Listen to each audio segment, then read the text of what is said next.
उरी के बाद सबूत मांग रहे थे, सबूत।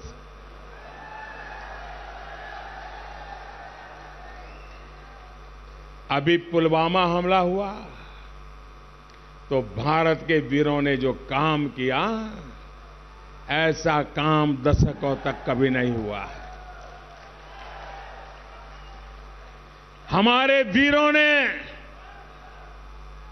आतंकियों को उनके घर में घुस करके मारा है।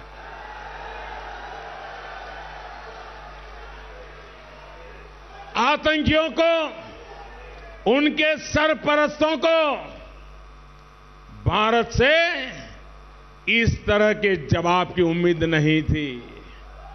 वे सोच रहे थे कि मोदी ने पहली बार सर्जिकल स्ट्राइक की तो दूसरी बार भी ऐसा ही कुछ करेंगे, और इसलिए उन्होंने क्या किया, सीमा पर बड़ा तैनाती कर दी, टैंक ला करके पता नहीं क्या क्या रख दिया। उन्होंने यहां सारी सजावट कर दी, हम ऊपर से चले गए। वो तो यही सोच रहे थे कि भारत पर घाव किए जाओ, हमले किए जाओ, प्रॉक्सी वॉर किए जाओ, भारत तो कुछ नहीं करेगा, वो हाथ पर हाथ जोड़ करके बैठा रहेगा। देश के दुश्मनों में भारत के प्रति ये जो सोच बनी है, तो उसका मूल कारण 2014 के पहले जो सरकारें थी रिमोट कंट्रोल वाली, उनका रवैया ऐसा था, इसके कारण इनको ये आदत हो गई थी।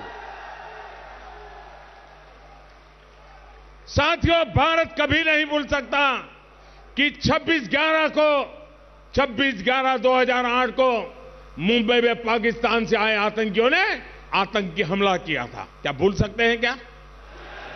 उस समय कुछ करने की जरूरत थी कि नहीं थी? दुनिया हमारे साथ खड़ी हो जाती कि नहीं हो जाती? लेकिन इसके लिए दम चाहिए दोस्तों। उस समय भी हमारी सेना, हमारी वायुसेना, हमारी नौसेना बदला लेने के तैयार थी। सेना का खून गर्म हो रहा था, दिल्ली ठंडे बिस्तर में पड़ा था, लेकिन हमारे सुरक्षा बलों को इजाजत नहीं दी गई। उनके हाथ पैर बांध कर रखा गया। क्या हाथ पैर बांध करके आतंक का मुकाबला हो सकता है क्या? सेना के जवानों के बेड़ियां पहन करके हम कहोगे मारो, ये चल सकता है क्या? क्या ऐसे देश की सुरक्षा होती है क्या? क्या देश के दुश्मन के साथ ऐसी नरमी बरत दिखनी चाहिए क्या? साथियों, यही वजह थी कि मुंबई हमले के बाद भी देश में लगातार आतंकी हमले होते रहे।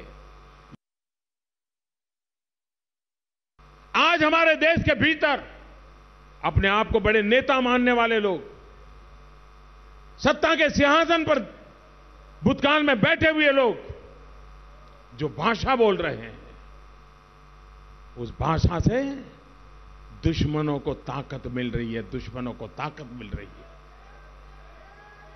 ये लोग यहां विवादित बयान दे रहे हैं, सवाल भारत के वीरों के पराक्रम पर उठा रहे हैं, और उनके निवेदन सुनकर के तालियां पाकिस्तान में बज रही है।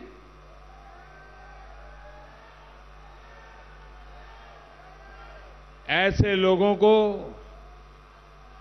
देश की जनता ने सही रास्ते पर लाना चाहिए कि नहीं लाना चाहिए? ये सही रास्ते पर लाने का काम आप करोगे कि नहीं करोगे?